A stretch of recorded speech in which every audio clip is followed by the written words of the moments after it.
The late afternoon sun filtered through my kitchen window in suburban Chicago, casting golden streaks across the marble countertop where I was preparing dinner. My phone buzzed, a FaceTime call from Daniel, my only son. I wiped my hands on my apron and answered with a smile, expecting to hear about wedding plans or maybe another story about his hectic shifts at the hospital. Instead, his face appeared on screen, looking pale and uncomfortable, his jaw clenched in that way he'd done since childhood when delivering bad news. "Mom, we need to talk," he said, avoiding eye contact. My stomach tightened. Those 4 words never preceded anything good. I set down the knife I'd been using to chop vegetables and gave him my full attention. The kitchen suddenly felt too quiet, the hum of the refrigerator abnormally loud in my ears. "What's wrong, sweetheart? Is everything okay with you and Jessica?" I asked, trying to keep my voice steady despite the anxiety creeping up my spine. Daniel ran his hand through his dark hair, a nervous habit he'd inherited from his father. "Jessica and I have been talking and, Mom, this is really hard for me to say." He paused, taking a deep breath that seemed to deflate his entire body. "We've decided that it might be best if you didn't come to the wedding." The words hit me like a physical blow. For a moment, I couldn't process what I'd heard. The ticking of the wall clock seemed to grow louder, each second stretching into an eternity. My hand gripped the edge of the counter as the room tilted slightly. "I'm sorry, what?" My voice came out barely above a whisper. "Daniel, I don't understand. What do you mean I can't come to your wedding?" He finally met my eyes through the screen, and I could see the conflict there, guilt mixed with resignation. "Jessica doesn't feel comfortable with you being there. She thinks it would be too stressful for her on the day." Stressful. The word tasted bitter. "Daniel, I'm your mother. I raised you by myself after your father passed away. I worked 2 jobs to put you through medical school. And now I'm not welcome at your wedding because I'll be stressful?" My mind raced through every interaction I'd had with Jessica over the past year, since they'd gotten engaged. I'd been nothing but welcoming, hadn't I? I'd helped plan the bridal shower, contributed financially without being asked, even bit my tongue when she'd made decisions I didn't necessarily agree with. "Mom, please don't make this harder than it already is," Daniel said, his voice taking on that defensive tone I'd heard too many times lately. "This is Jessica's day, and I need to respect her wishes. She's going to be my wife." "Then I'm your mother," I said, my voice breaking despite my efforts to stay composed. "Doesn't that count for anything?" The conversation spiraled from there. Daniel became increasingly defensive while I oscillated between hurt and anger. He threw out phrases like boundaries and Jessica's comfort, while I struggled to understand how the son I'd sacrificed everything for could so easily erase me from one of the most important days of his life. When he finally hung up, claiming Jessica needed him, I stood frozen in my kitchen, the vegetables forgotten, tears streaming down my face as the Chicago skyline darkened outside my window. That night, I lay awake in bed, staring at the ceiling fan rotating slowly above me. The house felt enormous and empty. The same house where I'd raised Daniel, where every room held memories of birthday parties, homework sessions at the kitchen table, and late-night conversations about his dreams and fears. How had we gotten here? Where had I gone wrong? The next morning arrived gray and cold, typical November weather in Chicago. I called in sick to work, something I rarely did in my 23 years as a pediatric nurse. I couldn't face my colleagues with swollen eyes and a broken heart. Instead, I sat at my kitchen table with a cup of coffee that had long since gone cold, scrolling through photos on my phone from happier times. There was Daniel at 8, gap-toothed and grinning after losing his first tooth. Daniel at his high school graduation, tall and proud in his cap and gown. Daniel at his white coat ceremony, his eyes shining with accomplishment. In every photo, I stood beside him, my arm around his shoulders, sharing his joy. When had I become the villain in his story? My best friend Margaret arrived around noon, letting herself in with the spare key I'd given her years ago. She found me still in my pajamas, surrounded by photo albums I'd pulled from the closet. "Oh, honey," she said, her voice thick with sympathy. She set down a bag from our favorite bakery and pulled me into a tight hug. Margaret had been there through everything, through Tom's death from a heart attack when Daniel was only 12, through every struggle and triumph that followed. If anyone understood what Daniel meant to me, it was her. "Tell me everything," she said, settling into the chair across from me and pushing a still-warm croissant in my direction. I recounted the conversation, watching Margaret's expression shift from disbelief to anger. "That's absolutely ridiculous," she said firmly. "You've been nothing but kind to that girl. Remember when she moved into Daniel's apartment and you spent an entire weekend helping them organize? Or when you took her to your hairdresser before their engagement photos? I thought we were getting along," I admitted, finally taking a bite of the croissant though it tasted like cardboard in my mouth. "I mean, we're different people. She's very particular about things, likes everything just so. But I've tried to respect that. I've never overstepped." Margaret leaned forward, her expression serious. "Have you talked to anyone else about this? What about Tom's sister? Doesn't she keep in touch with Daniel?" I shook my head. "I haven't told anyone yet. I'm too embarrassed. What kind of mother gets uninvited from her own son's wedding?" "A mother whose son is making a terrible mistake," Margaret said firmly. "Look, I know you don't want to hear this, but you need to figure out what's really going on here. This isn't normal. Jessica must have said something specific to Daniel to make him do this. You deserve to know what it is." Over the next few days, I couldn't stop analyzing every interaction I'd had with Jessica. She was 26, 6 years younger than Daniel, and worked in marketing for a tech startup in downtown Chicago. She came from a wealthy family in Connecticut. Her father owned a chain of luxury car dealerships. From the beginning, I'd sensed a certain coolness from her, but I'd attributed it to shyness or the natural awkwardness of getting to know your partner's family. But now, replaying conversations in my mind, I started to see patterns I'd overlooked. The way she'd grimace slightly when I suggested ideas for the wedding. How she'd redirect conversations whenever I talked about Daniel's childhood. The time she'd made a comment about different generations having different values when I'd mentioned how Tom and I had planned our own wedding on a shoestring budget. I decided to reach out to Daniel again, but this time through text, hoping the written format would allow for clearer communication. "Daniel, I need to understand what I did wrong. Please give me specific examples so I can address this properly. I love you, and I want to respect your marriage, but I also deserve to know why I'm being excluded from such an important day." His response came hours later. "Mom, it's not about specific things. Jessica just feels like you're too involved in our lives. She needs space to build her own family without feeling like she's competing with you." Competing with me? The words stung worse than the initial disinvitation. I'd raised Daniel to be independent, had encouraged his relationship with Jessica, had stepped back when they'd asked for privacy. What more could I have done? A week passed, and the pain hadn't dulled. If anything, it had sharpened into something that made it difficult to breathe some moments. I threw myself into work, taking extra shifts at the children's hospital where I'd worked for over 2 decades. Caring for sick kids had always been my calling, but now it served another purpose: distraction. Still, during quiet moments between patients, my mind would drift back to Daniel and the upcoming wedding I wouldn't attend. Margaret wasn't content to let me suffer in silence. She organized what she called an intervention, inviting over our small circle of close friends, women who'd supported me through Tom's death and Daniel's rebellious teenage years. They arrived on a Saturday afternoon with wine, cheese, and unwavering opinions. "You need to fight for your place in his life," said Carmen, a fellow nurse whose own daughter had recently gotten married. "This is about more than just one day. If you let them push you out now, it sets a precedent for everything: grandchildren, holidays, family decisions." "But I don't want to push Daniel away further," I protested, accepting the glass of wine Margaret pressed into my hand. "He's already chosen Jessica over me. If I make a fuss, I might lose him completely." "You're already losing him," Margaret said bluntly. "At least if you speak up, you'll know you tried." Linda, the quietest of our group, spoke up from her corner of the couch. "Have you considered that maybe Jessica sees you as a threat?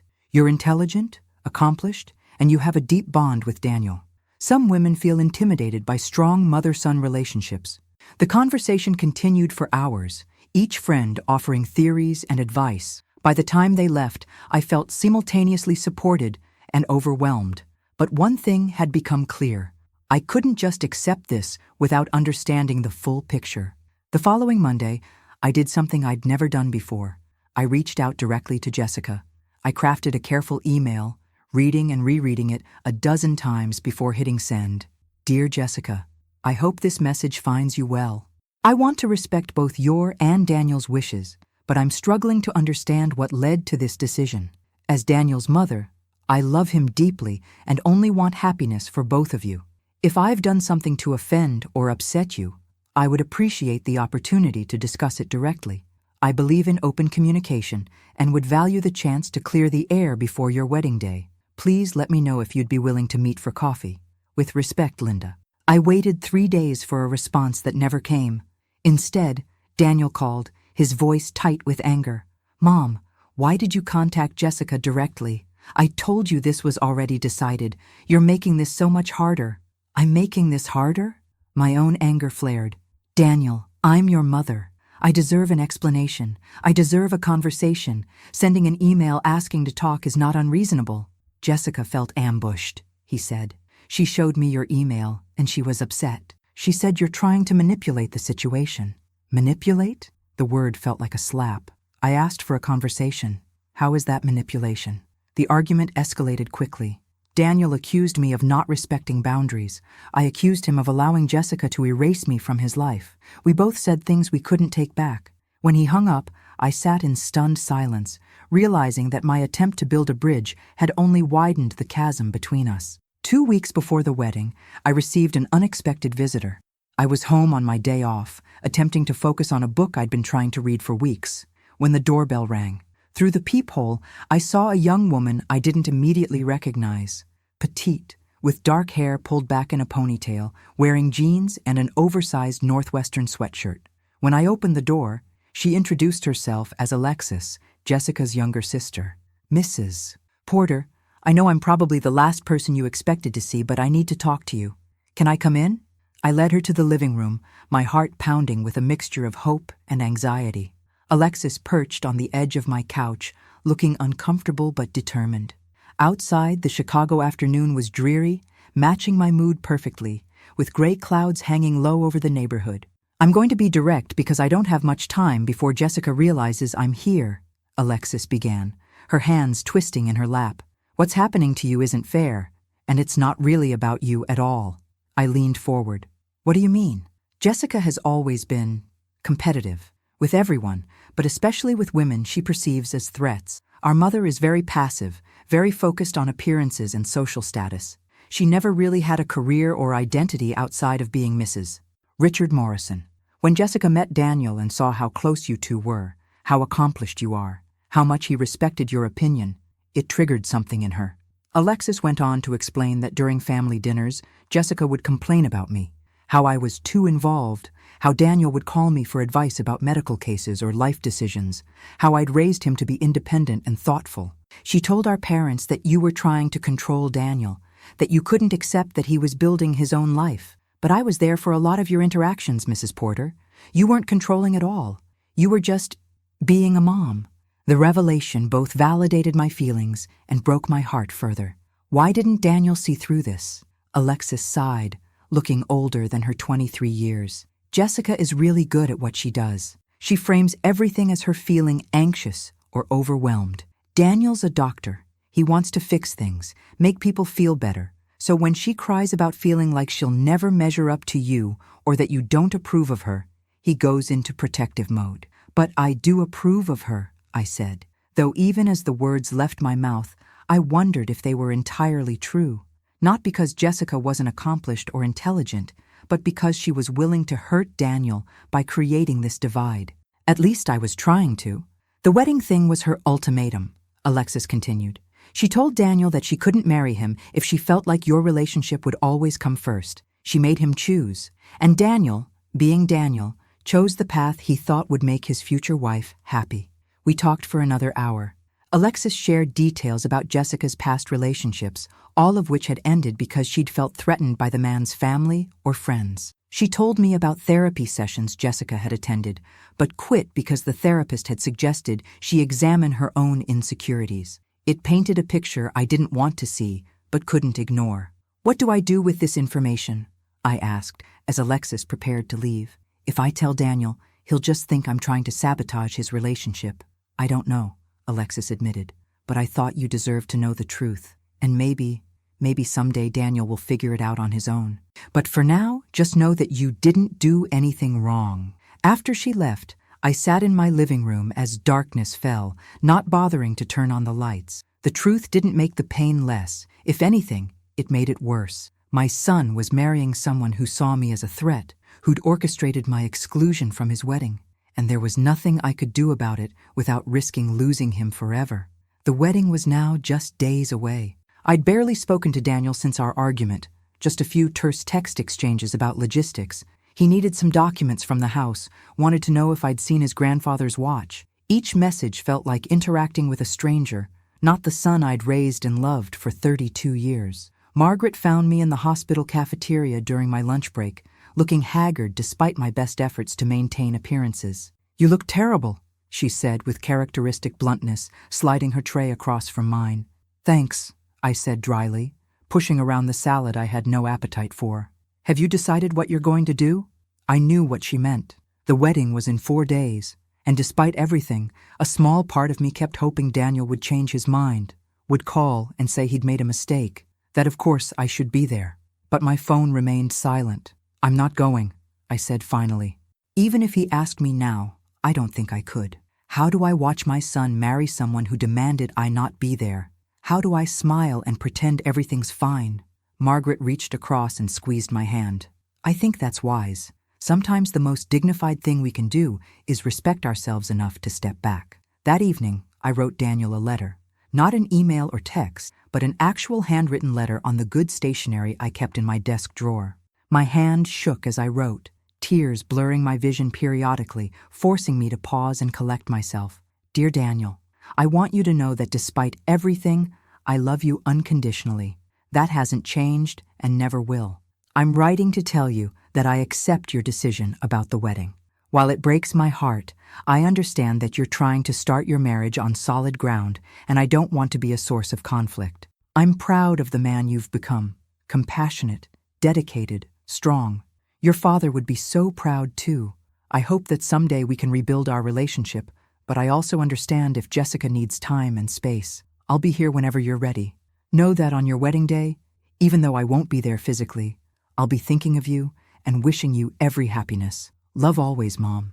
I mailed it the next morning, dropping it in the blue mailbox outside the post office before I could second-guess myself. It felt like sealing away a chapter of my life, the chapter where Daniel was my little boy, my purpose, my everything.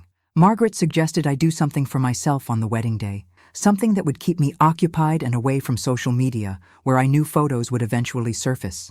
"Take a trip," she said. "Get out of Chicago. Go somewhere you've always wanted to visit." The idea took root. I'd always wanted to see the autumn colors in Door County, the peninsula extending into Lake Michigan about 3 hours north. Tom and I had talked about going before he died, but we'd never made it. Now seemed as good a time as any. I booked a small cottage overlooking the water, told my supervisor I needed a few personal days, and began planning my escape from the weekend that would change everything. The night before I left for Door County, Daniel called. I almost didn't answer, afraid of what he might say, but ultimately my need to hear his voice won out. "Mom," he said, and just that one word carried such weight. "I got your letter." I waited, barely breathing. "Thank you for understanding. I know this has been hard on you, on both of us." He paused. "I wish things were different." "Me too," I whispered. "Maybe after the wedding, after we get settled, we can, I don't know, figure things out." I'd like that. I meant it, even though I wasn't sure what figuring things out would look like in a relationship that Jessica had declared I didn't belong in. We said goodbye, not "I love you," which hurt in its own way, and I finished packing for my trip with tears streaming down my face. Tomorrow, Daniel would marry Jessica, and I would watch the sunrise over Lake Michigan, alone, while my only child started his life without me. The cottage in Door County was exactly what I needed. Small, cozy, with floor-to-ceiling windows overlooking the rocky shoreline. I arrived Friday evening, the day before the wedding, and immediately felt some of the tension leave my shoulders. The air smelled of pine and lake water, crisp and clean, so different from the city. Saturday morning, the wedding day, I woke before dawn and bundled up in my warmest jacket.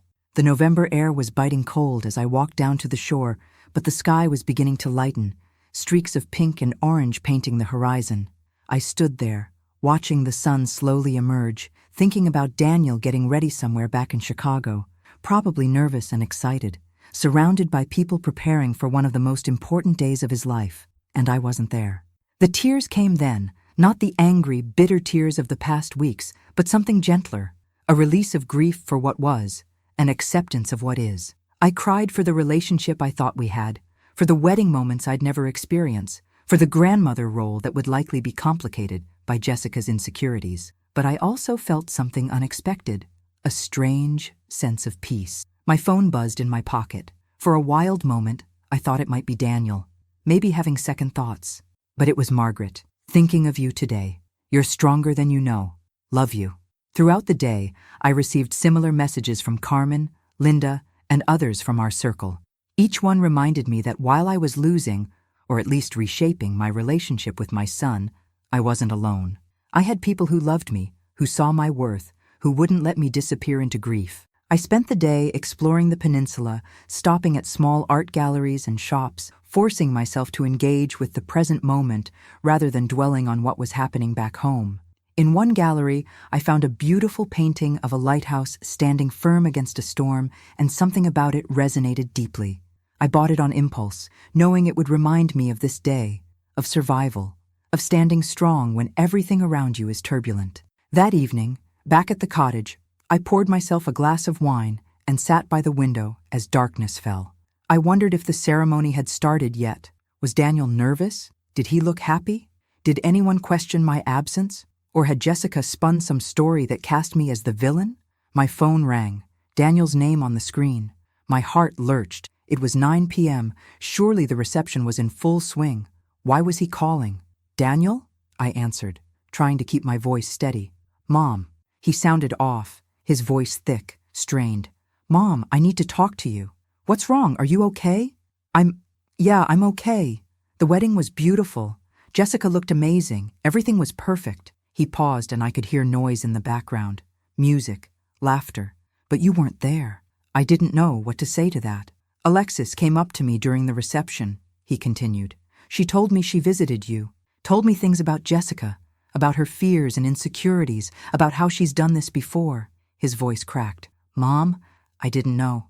I thought I was protecting her, but maybe I was just, I don't know. I'm so confused. Daniel, today is your wedding day. This conversation can wait. No, he interrupted. It can't wait because I just realized what I've done. I uninvited my own mother from my wedding because my wife, he said the word with strange emphasis, felt threatened by you. What kind of son does that? A son who loves his wife and wants to make her happy, I said gently. Despite the tumult of emotions his words stirred up. Daniel, you made a choice. You chose your future. That's what you're supposed to do. But I hurt you. I can hear it in your voice. I could see it in your letter. I convinced myself I was doing the right thing. But Mom, he trailed off, and I heard him take a shaky breath. I'm sorry. I'm so sorry. We talked for 20 minutes, while Daniel apparently hid in a coat room away from the reception. He told me about the ceremony, about how when they'd asked if anyone objected, his eyes had darted to the empty seat where I should have been. How during his vows, he'd almost choked up thinking about all the sacrifices I'd made so he could become a doctor and meet someone like Jessica. How Alexis's revelations had made him see the past year differently. All the little ways Jessica had isolated him from me, had painted me as overbearing when I'd only been loving. I don't know what happens next, Daniel admitted. Jessica is my wife now, but I also know that I can't have a marriage that requires me to abandon my mother. That's not the kind of man Dad raised me to be. Your father would tell you that marriage requires compromise, I said, looking out at the dark lake. But not compromise of your core values, not compromise of who you are. After we hung up, I sat in the quiet cottage feeling more hopeful than I had in weeks. Daniel's call didn't fix everything.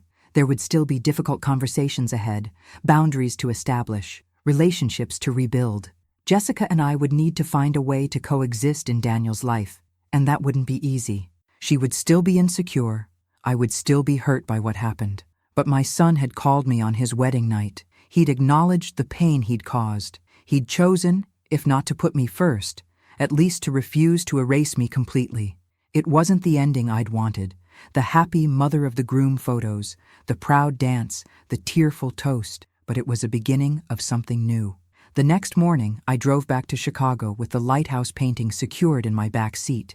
As the city skyline came into view, I felt different than I had driving north just 2 days earlier.